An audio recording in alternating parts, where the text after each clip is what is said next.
Messieurs, bonjour, on vous laisse vous installer. Je vous propose de vous installer ici. Très bien. Alors, bienvenue à vous. Merci pour votre temps. Je vais démarrer avec vous, Nicolas. Vous êtes donc Nicolas Delmas. Vous êtes RSI au sein de l'entreprise Altitude Infra, qui est une ETI spécialisée dans le déploiement et l'exploitation de réseaux de fibre optique. Troisième opérateur en France, client 7X3 depuis plus de 15 ans. Vous m'arrêtez, Nicolas, si c'est pas ça. Hein. C'est bon. Et je précise aussi, Nicolas, que étant donné votre activité, vous êtes déjà en relation et utilisateur de la plateforme Chorus Pro. Tout à fait, Pascal. Alors, la première question, Nicolas, concrètement, quels sont pour vous les éléments majeurs à ne pas sous-estimer lorsque vous-même, vous avez démarré cette relation avec Chorus Pro, que nos clients vont finalement connaître avec la PPF? Alors, je vais sans doute enfoncer des portes ouvertes pour beaucoup d'entre vous, mais c'est d'abord un projet. Donc, il faut prendre la dimension de ce projet tel qu'il le faut. C'est-à-dire qu'il faut mettre en œuvre le sponsoring, toute la chefferie de projet qui doit y être associée pour en garantir la réussite. Et je dirais également qu'il y a 3 axes majeurs à mettre en œuvre pour garantir la réussite du projet. On l'a dit beaucoup depuis le début de la journée, mais il y a un gros sujet data. Oui. De purification de la data. On parle de la base fournisseur et la base client. On s'y est déjà un petit peu attaché chez Altitude pour au-delà du B2G. On a commencé à travailler justement sur cette base la base de données tiers, qui a besoin d'être purifiée pour être conforme. Et puis, pour la maintenir par la suite, il faudra mettre en œuvre une gouvernance correcte de cette base de données tiers. J'axerai aussi le besoin de bien qualifier les processus. Il y a une transformation des processus à mettre en œuvre pour s'adapter à cette échéance réglementaire. Et donc, il y a tout un change à gérer avec les métiers sur ce sujet. Un change qui est plutôt positif, puisque je considère que c'est une opportunité, la mise en œuvre de cette réforme. Et puis, il y a un vrai sujet outils. Donc, je suis de la DSI, donc ça me concerne directement. Mais il y a un vrai sujet de spécification pour bien se préparer à cette échéance. Donc, de tenter aussi de prototyper en amont pour préparer la mise en production à l'échéance. Très bien. Alors, chez Altitude Infra, quelles sont les attentes de cette facture électronique ? J'aimerais aussi, Nicolas, que vous partagiez un peu vos attentes vis-à-vis de Sage, mais aussi de votre partenaire. Oui, alors je l'ai un petit peu dit, je considère que la facturation électronique, c'est une forme d'opportunité. Et donc, il y a des bénéfices à espérer de tout ça. Et j'attends finalement de la continuité du partenariat que j'ai avec Sage et avec mon partenaire. Pour garantir la réussite de ce projet. Il y a une forme d'attente vis-à-vis de l'éditeur Sage dans son expertise et dans la couverture fonctionnelle autour de on a vu plein de belles choses à l'instant qui étaient très intéressantes. Et donc ça c'est pour la partie un petit peu standard. Et vis-à-vis de mon partenaire, il y a toutes les optimisations, toutes les particularités que je devrais traiter, que je souhaite pouvoir mettre en œuvre via mon partenaire. Très bien. Un grand merci Nicolas pour votre intervention. De rien, Pascal. Chers partenaires, à vos smartphones, nouveau sondage pour vous. Aujourd'hui, 15 juin, je peux avoir accès à la liste des PDP déjà immatriculés. 3 réponses possibles vous sont proposées. Nicolas, vous avez une idée, vous, de la réponse? Mais il ne faut pas la donner, vous avez une idée? Je suis sûr que vous avez même la bonne réponse. Alors, la petite musique va pas tarder à s'arrêter, donc je vous propose...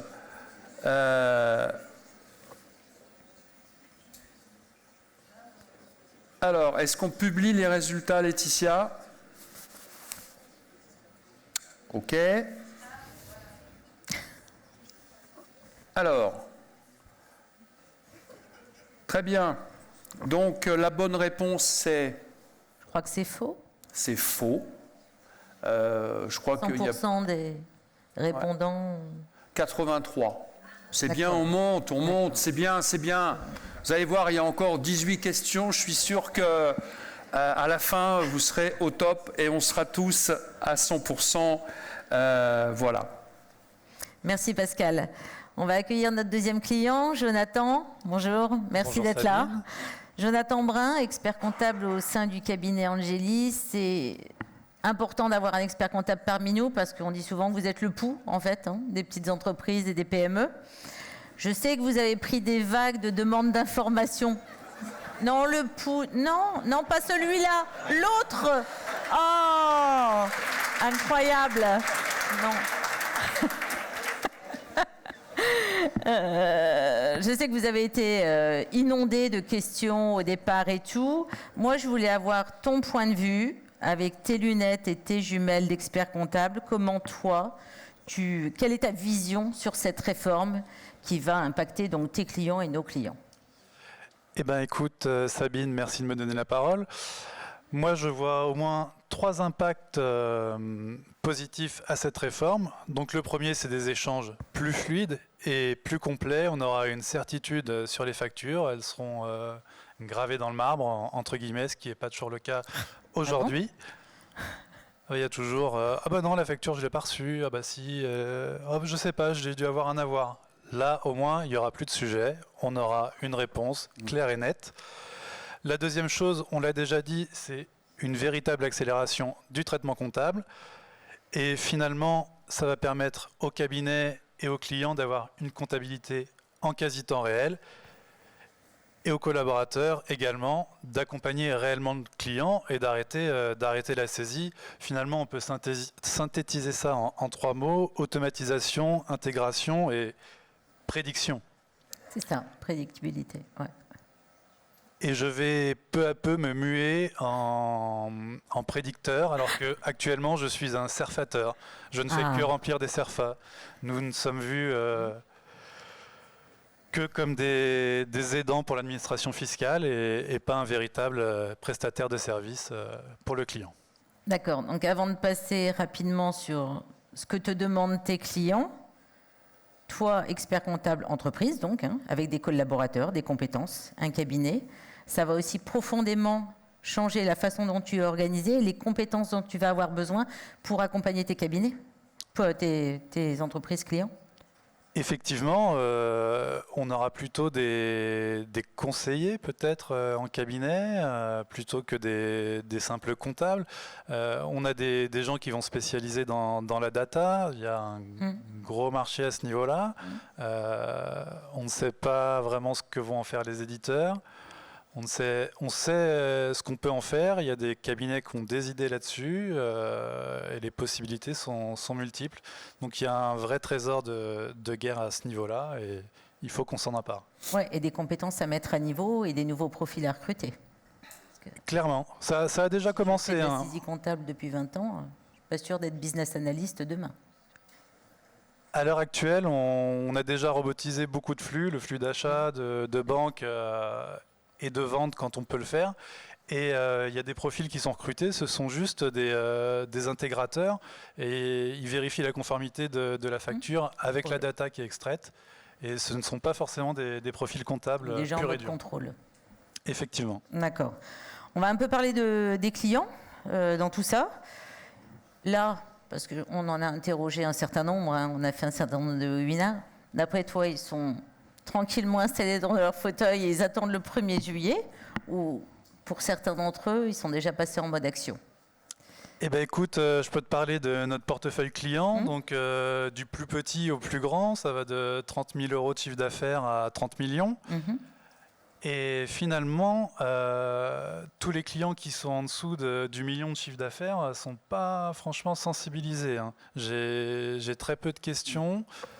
Nous, lors des rendez-vous bilan, on les a sensibilisés.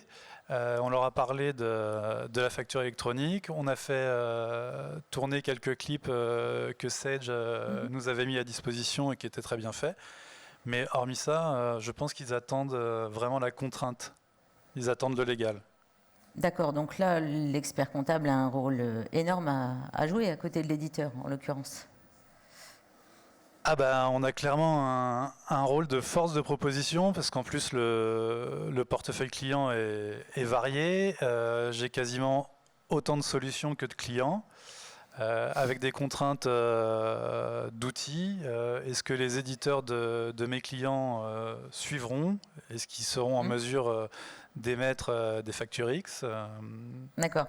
Tu as combien de clients qui ne sont pas équipés aujourd'hui d'un outil de facturation comme on en attend un en pourcentage, On est, je dirais, à entre 10 et 20% de la clientèle. Excel, Word. Excel, Word, et après j'ai une petite partie avec des versions logicielles non mises à jour, non maintenues, qui ne peuvent pas produire de fake, et ainsi de suite. D'accord, ok, très bien. Allez, juste pour les clients qui se sentent concernés, quelle est la question la plus fréquente qu'on te pose? Alors en fait, j'ai deux questions. La première, c'est les clients qui n'ont pas compris la réforme, mais finalement... j'émets déjà des factures PDF, c'est déjà une facture électronique, donc ça, on sourit. Et la deuxième question, pour les clients qui se sentent concernés, c'est « Mais Jonathan, vous serez là pour nous accompagner ?» Je leur réponds que oui, on va être là pour les accompagner. Et je leur dis d'ailleurs, on n'est pas seul, il y a les éditeurs et les partenaires qui sont là aussi pour vous aider. Donc souvent, c'est un ménage à trois.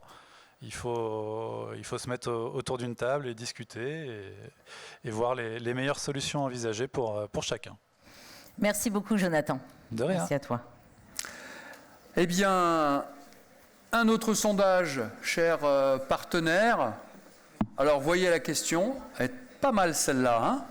Allez, je vous la soumets. Dans le cadre de la réforme, qu'est-ce qu'une facture électronique? Vous avez 6 réponses possibles.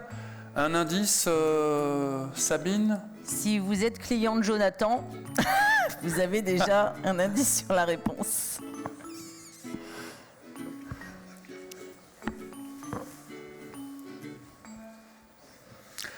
La petite musique s'arrête. Est-ce à dire que nous allons pouvoir publier?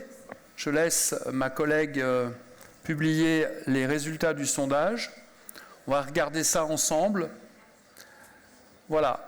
Donc, qu'est-ce qu'une facture électronique? Déjà, les bonnes réponses.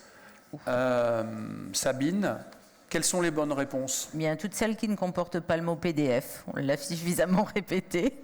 Donc, la 3, la 4, la 5 et la 6. Donc, il y a 4 cases à cocher. Alors, vous voulez connaître votre score, là, sur celle-là? Alors, les 4, vous êtes 25% à avoir coché ces 4 bonnes réponses. Voilà. Allez, il est temps de passer maintenant à notre conclusion. Sedge, à vos côtés, comment vous accompagner? On vous retrouve juste après ceci.